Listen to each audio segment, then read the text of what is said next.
only soldier, South or North, to join the military as a private and rise to the rank of lieutenant general. He was also the intrepid combatant who killed 30 Union soldiers hand to hand, had 29 horses shot from beneath him, and was so feared by even his most warlike opponents that one of them, William T. Sherman himself, pronounced him a devil who should be hunted down and killed if it costs 10,000 lives and bankrupts the national treasury. Lee, Sherman, and other leaders on both sides ultimately were quoted as declaring him the most remarkable soldier the war produced. A cavalryman, Forrest was little given to the foolhardiness common to mounted soldiers in his era. He often conserved manpower by using his force as a lightning infantry, whose horses were employed to reach critical points at which to dismount and fight behind cover.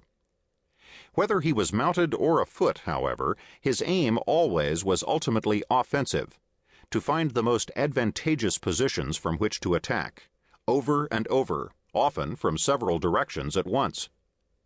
When the enemy turned to flee, he sometimes pursued for days, still attacking. Like the men of Stonewall Jackson, except more personally, Forrest soldiers feared him more than the enemy, and with good reason. Assaulting or shooting them with his own hands when they tried to run from battles, he compelled them to run in the opposite direction.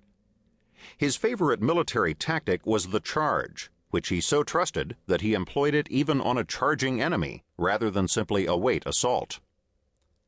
Symbolizing his approach to life, the charge also was usually the best means of achieving one of his primary military goals. That goal, and his post-war description of it, became one of history's more renowned formulas for the successful conduct of warfare. His aim, he said, was to get to the critical position first with the most men. That, however, was merely prefatory to his overall objective.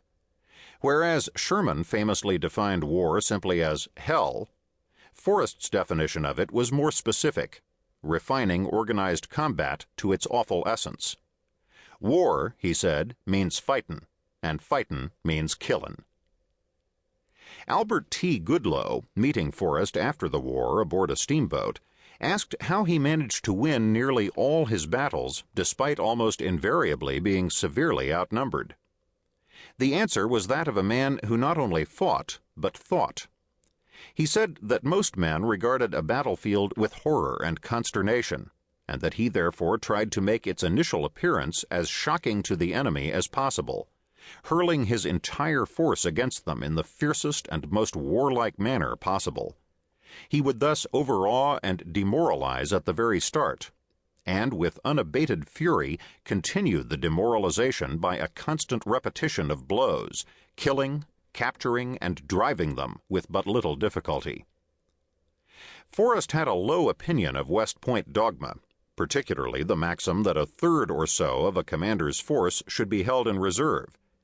In the Battle of Sand Mountain, he even sent forward the quarter of his force which normally held the horses of the others, ordering the animals to be tied to bushes. "If we are whipped," he explained tersely to a skeptical subordinate, "we'll not need any horses." His unfailing fury was matched by a canny single-mindedness. His decisions under fire were generally quick and brilliant, as if he anticipated every battle development. Subordinates attributed this apparent prescience to cerebral bouts of planning, during which he sat motionless, chin on chest, or paced outdoors in methodical circles. His concentration was so rapt at such times that during one such outdoor walk, after being repeatedly interrupted by someone attempting to start a conversation, he knocked the man unconscious with a single blow of his fist, and continued circling, stepping over the prostrate form each time his route brought him back to that place. Throughout it all, he said nothing.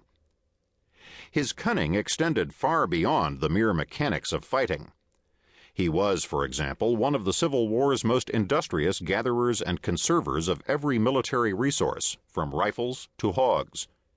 He also possessed a genius for spreading fear of himself among his enemies. From his camps, he dispatched carefully instructed stragglers to disseminate inflated reports of his troop strength. Sometimes he even made elaborate shows of such strength for the benefit of captives.